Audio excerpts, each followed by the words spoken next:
What is your name, please? My name is Jerome Z. Litt. My name is Jerome Z. Litt. My name is Jerome Z. Litt. Only one of these men is the real Jerome Z. Litt. The other two are imposters and will try to fool this panel. Tom Poston, Peggy Cass, Orson Bean, and Kitty Carlisle on To Tell the Truth with your host, Bud Collyer.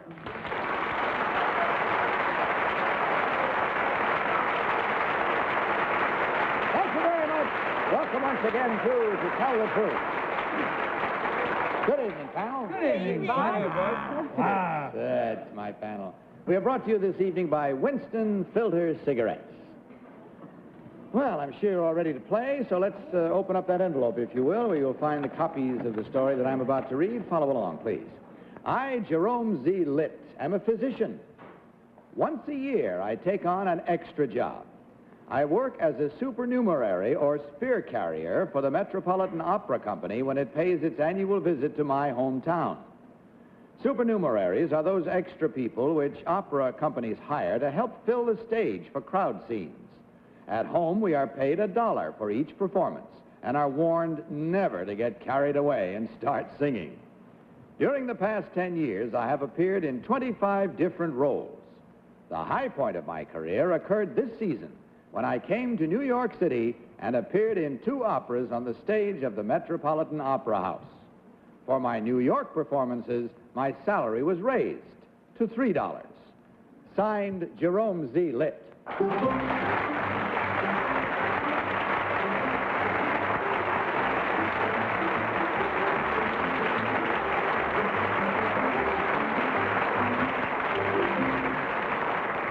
So, panel, we start off this evening with 3 gentlemen all claiming to be Jerome Z. Litt. We'll start the questioning, if we may, with Peggy Cass. Peggy? Thank you. Number one, how much of the opera can you see when you're in Boris Godunov? Very little. I'm backstage most of the time. Thank you. Number 3, what color is your costume in Boris Godunov? I have no costume in Boris Godunov. I've never been in it. You have? Oh, you've never been in it. Well, number 2, if you were in Boris Godunov, what color would your costume be? I don't think they have any supers in Boris Godunov. Oh, number 1, you know that Aida is the heroine of Aida. Who's the other girl? The other girl? Yes. I've never made it a point to learn the names. I'm interested in the music. I see. Well, there you are.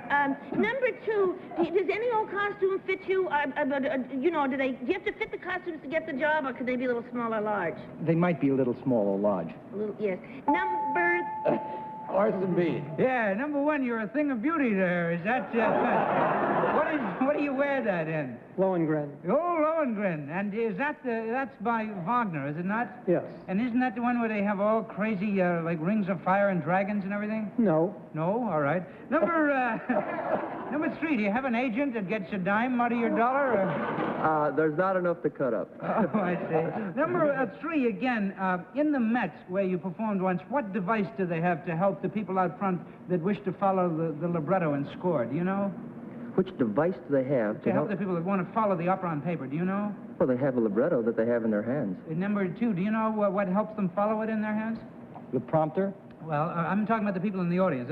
Number 2, again, in Aida, they have a bunch of beasties and animals. Do you know which they are? It depends upon where it is. They have horses and elephants. Kitty Carlisle. Number 1, what was the first opera Wagner wrote? I don't recall. Number 2, do you know who Francis Robinson is? Yes, he's the assistant stage manager at the Met. Thank you. Number 3, can you tell me how many people are in Aida? Well, in New York, there's 110. 110 supers. On the road, they cut it down to about 80. Number 2, how many stage managers in general are in the opera? Oh, there are 3 or 4 at least. How many backstage? 3 or 4. At least? 3. Number 1, how many prompters are there? There's only one prompter in Cleveland. You've never played in New York? I've played twice in New York. Thank you. Number 2, can you tell me what opera Senta plays in? Center. That's the Flying Dutchman, I believe. Thank you. Number 3, who wrote the Fledermaus? Fledermaus is Strauss, Richard. Thank you. Tom Poston. They're great. I think they're great. Number 2, how long have you been lit?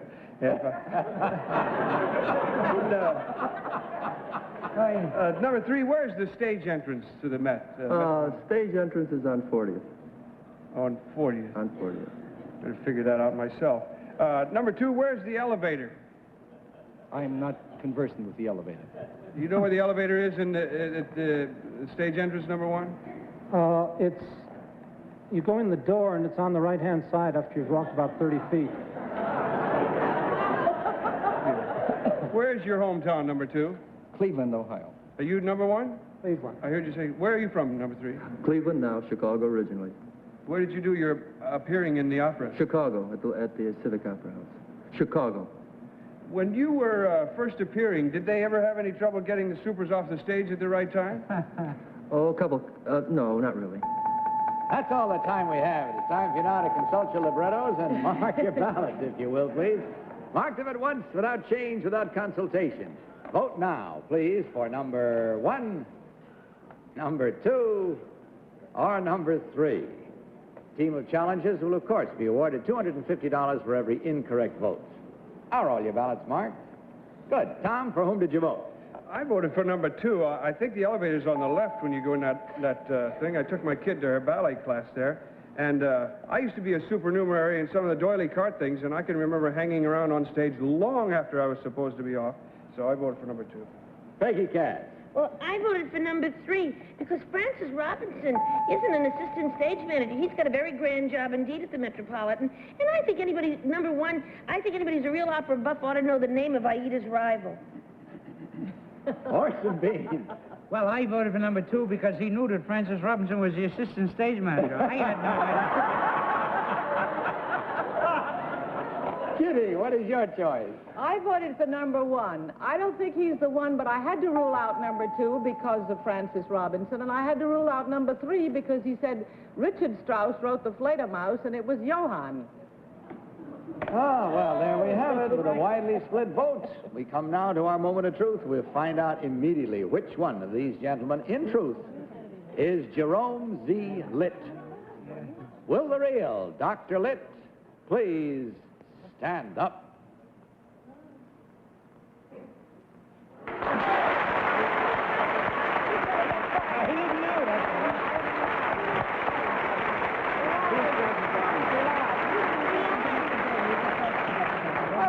And only 2 times in the Met here, he probably wouldn't know. I mean, after all. But he didn't tell the truth. Stage manager. Don't crab me. He thought that's who it was. Well, the nearer the truth as he could approximate at the time, I guess. Number 1, what is your real name and what do you really do? My name is Aaron Brody. I'm the president of Marianne Ohm of Malmö. We sell the Swedish fashions in the United States.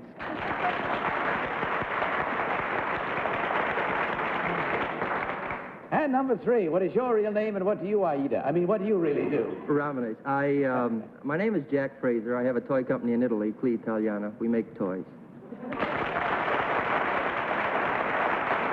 we checked the score and we find you did very well. There were 2 incorrect votes that you enticed them into making. And that, of course, is twice $250 for a total of $500 for you gentlemen to divide. Thank you very much for giving us a bright and happy evening as well as a little education. Good night and God bless you. All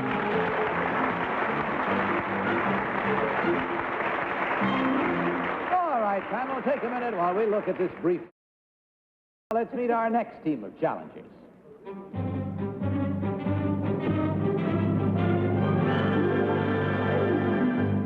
What is your name, please? My name is Jean Accas. My name is Gene Accas. My name is Jean Accas. Follow along again, panel, if you will, with your copies of this one. I, Gene Accas, am co-author of a book called How to Protect Yourself on the Streets and in Your Home. The information it contains is useful to almost anybody, but since the book is directed primarily at women, I stress those aspects of defense which require no particular strength or dexterity, nor any weapons more complicated than a hat pin, a rolled-up newspaper, a high heel, or an umbrella. In addition to physical defense, the book contains common sense suggestions on how to avoid crank telephone calls, the use of proper locks on doors and windows, the precautions to employ when driving a car alone at night, how to protect your house when you're away, and how to discourage purse snatchers. My book also includes an open letter of advice to teenagers from the director of the FBI, J. Edgar Hoover. Signed, Gene Accas.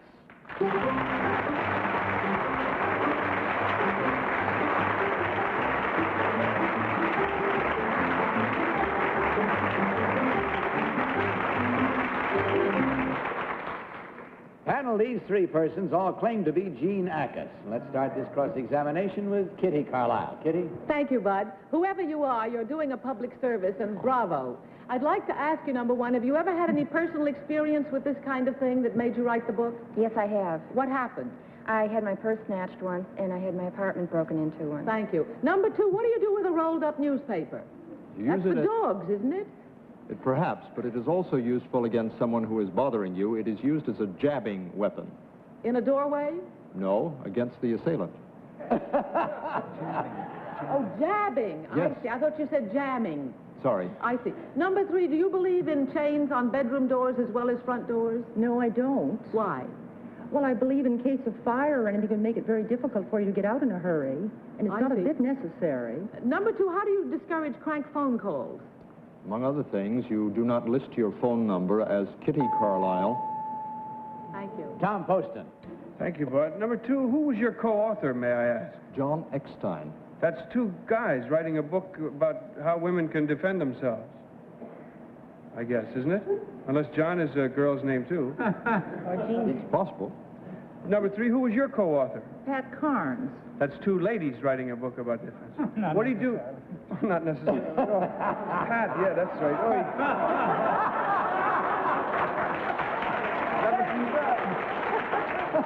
Number three, who co-authored the book with you?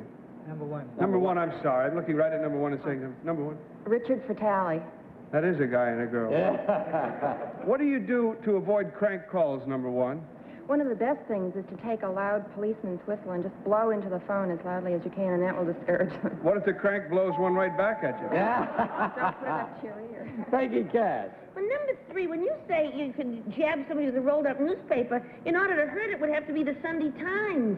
I mean, I don't understand how that could hurt anybody. Just give them a poke at the Journal American or something. Have you tried it? A very small newspaper or magazine rolled up tightly has a very blunt and hard end and is a very effective weapon. Number one, you mean make it like a real tight baton? As tight as you can, just I stab. see. Well, gee, you know, if you walk down the street, number two, and you've got a rolled-up newspaper and an umbrella and like a whistle and everything, gee, I should think you wouldn't know which hand to use first and you'd be a goner. Well, anyway. Now, number three, if I don't list myself in the book as Peggy Cass, well, what should I list myself as? Myrtle Dokes? P-Cass. P-Cass. Or your second initial, P-M-Cass. P-M-Cass. Or M-Cass if it's Margaret. Could I try Barbara?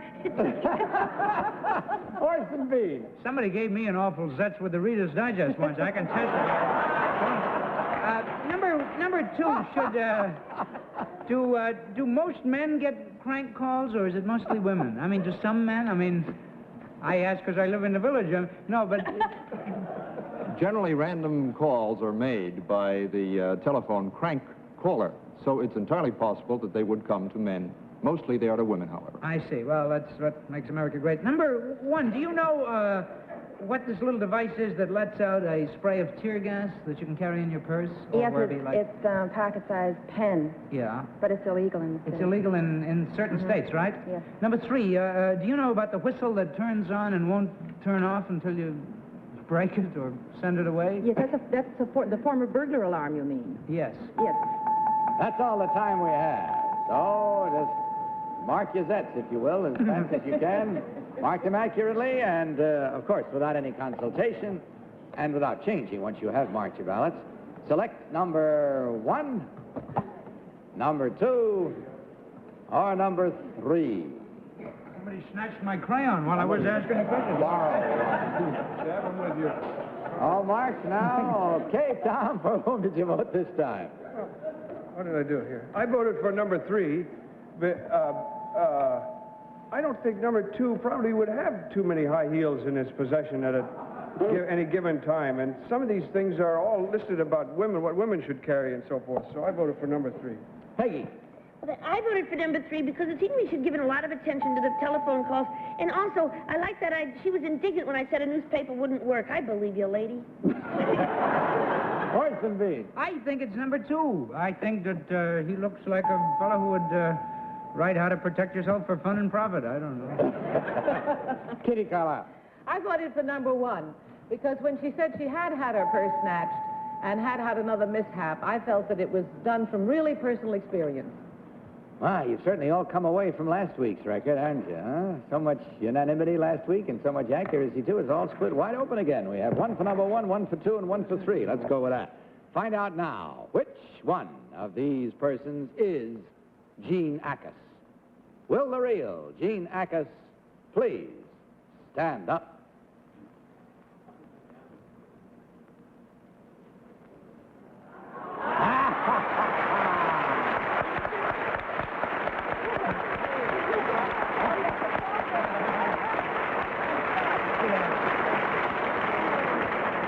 Well, you made up for last week, didn't you, Orson? Okay, that was a good job of fooling. Number 1, what is your real name and what do you really do? My name is Marcia Hubbard, and I'm a sales representative for National Car Rental. And number 3, what is your real name and what do you do? My name is Mary Gunn, and I'm a supervisor of stewardesses for Pan American World Airways.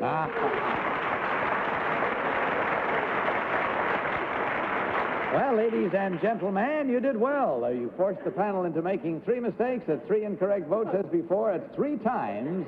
$250 for a grand total of $750. Thank you very much for sharing your evening with us. Hope you enjoyed it, too. Good night, and God bless you.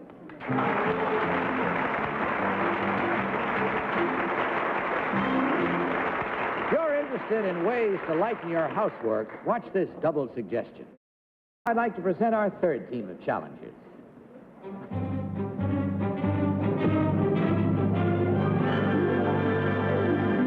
What is your name, please? My name is Edwin Kessler. My name is Edwin Kessler. My name is Edwin Kessler. Follow along again, panel, and watch the monitor. I, Edwin Kessler, am a weatherman. Currently, I am the director of this country's National Severe Storms Laboratory. Our aims are to increase our knowledge of hurricanes, flash floods, hailstorms, and especially tornadoes.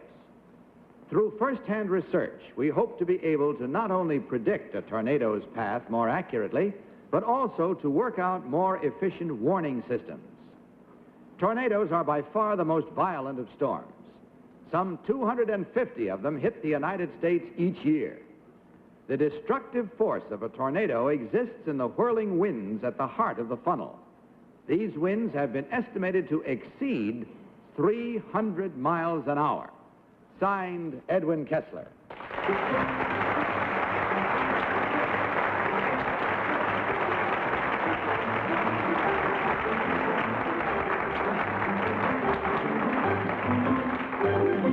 We've just introduced 3 gentlemen panel, all of them claiming to be Edwin Kessler. We'll start this round, if we may, with Tom Poston. Tom? Thank you, Bud. Gee, that's exciting. Number 3, who took those pictures? Those were taken by an NBC cameraman. Boy, he was certainly in the path of that thing. Number 2, did he get... All right, NBC, that's National Biscuit Company. Photographic. Number 2, did he get injured? I hope not. He didn't, as a matter of fact. Thank God. Number 1, what causes hail? Updrafts hold the water, supercooled water particles aloft, and they freeze and collect more water particles. Is that the action, number 2? I'm not questioning you, number 1. Is that the action? Number 2? Essentially correct. What's left out? Well, you have to have a nucleus for your hail particle. Yeah. Which then, Peggy Cass. Thank you. Number 3, is a tornado the same as a cyclone? Generically speaking, yes, it is. Oh. Well, you mean like they're cousins? Well, cyclone, it would be a term that might have a local use. The correct term would be... Thank you. Number 2, where is the tornado belt in this country? It's the Midwest, mainly the Plain States. Thank you. Number 1, if I'm a little girl coming home from school, and I could see a cyclone, what is the safety precaution I'm supposed to do, supposing there is no cellar to go into? I'd look for a ditch on the roadside and try to scamper into that. Thank you. Well, number 3, is there any sort of particular size tree or bush that you're supposed to grab? No, you should stay away from those. The best advice is what number 1 said. Get into a ditch or a ravine. Thank you. Orson Bean. Number 1, what causes a tornado? When you have warm air in the lower levels and it wants to rise very rapidly, like a pot of water on a stove. But then, number 1, why would it want to rise very rapidly? Well, if it's relatively warm, then it bubbles up, just as water on a stove would boil. And a whirling motion starts because the air in the low levels comes together like a upside-down bathtub drain. Number 2, this to me does not account for the incredible destructiveness of it, though. Have you ever heard a theory that tornadoes and hurricanes are nature's way of ridding itself of bad air? Is there any truth to such a... That may be an old wives' tale, but I don't particularly subscribe to it. Do you add anything to what makes the terrific force? The destruction of a tornado, the destructive force, is caused by the vacuum created at the center of the vortex, which can make a house explode like a tinderbox. Kitty Carlisle. Number 3, at what level above the earth does the cyclone or tornado go? It can go as high as 45,000 feet. Oh, but don't they mostly go closer to the ground than that? Oh, yes, but we're talking, maybe I didn't understand your question. The turbulence can extend that high. I know, but mostly the cyclone is lower to the ground. Oh, yes, quite. Yes. Number 1, which way does a hurricane go? Does it go to the right or the left? You mean in the spinning? Yeah. Clockwise Well, or counterclockwise? Counterclockwise. Counterclockwise. Number 3, what is the purpose of this survey? To ascertain methods of perhaps controlling or predicting or nullifying the effects of tornadoes in the future. Thank you. That's all the time we have. Mark ballots, if you will, please. Mark them now, voting for the one you think is the real one, of course, and doing it accurately if you can. Vote for number 1, number 2, or number 3. Are we all marked? Quickly and to the point, eh? All right, Tom, who this time? I voted for number 3. I thought that 1 and 2 were correct, but part of the hail is caused by an up and down motion within the turbulence that I didn't get from them. And I think these tornadoes that we looked at were going clockwise, as I recall. Peggy Cass. Well, I voted for number 2 because I have a friend who grew up in the Midwest, and she said you were taught to get behind a very small bush or tree and hang on because they broke the big trees, but the little ones would bend, like in the Bible. Orson Bean.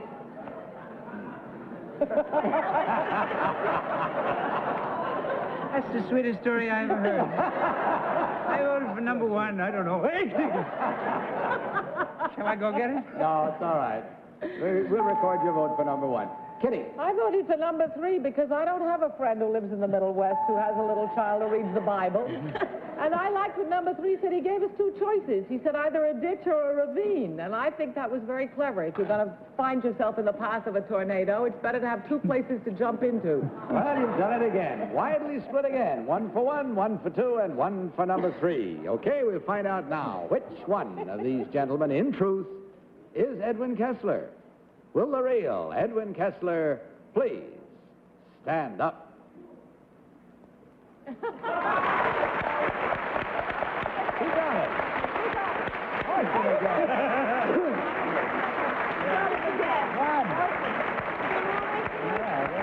Orson, you're having a good night, I must say. Yeah. Number 2, what is your real name and what do you really do? My name is Peter Hahn, and I'm the news editor of the North American Newspaper Alliance. And number 3, what is your real name and what do you do, sir? My name is Lee Noble. I own and operate the Townhouse Beauty Salon in Hicksville, Long Island.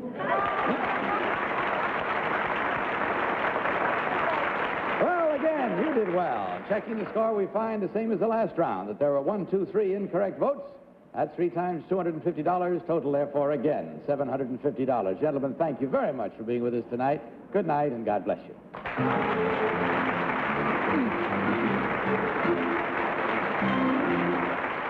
Right now, let's take time out for a brief film. Back in a minute.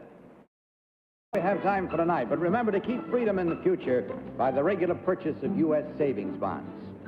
Good night, panel. Good night. Good night, Bud. Good night to you. Good night from Winston.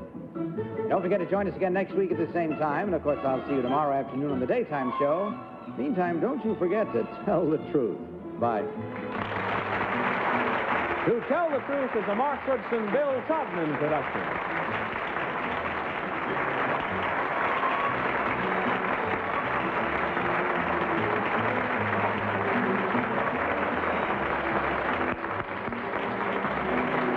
To Tell the Truth has been brought to you tonight by Tempo, the charcoal tip cigarette with good old-fashioned flavor. Tempo. This is Johnny Olson speaking for To Tell the Truth. The program was recorded.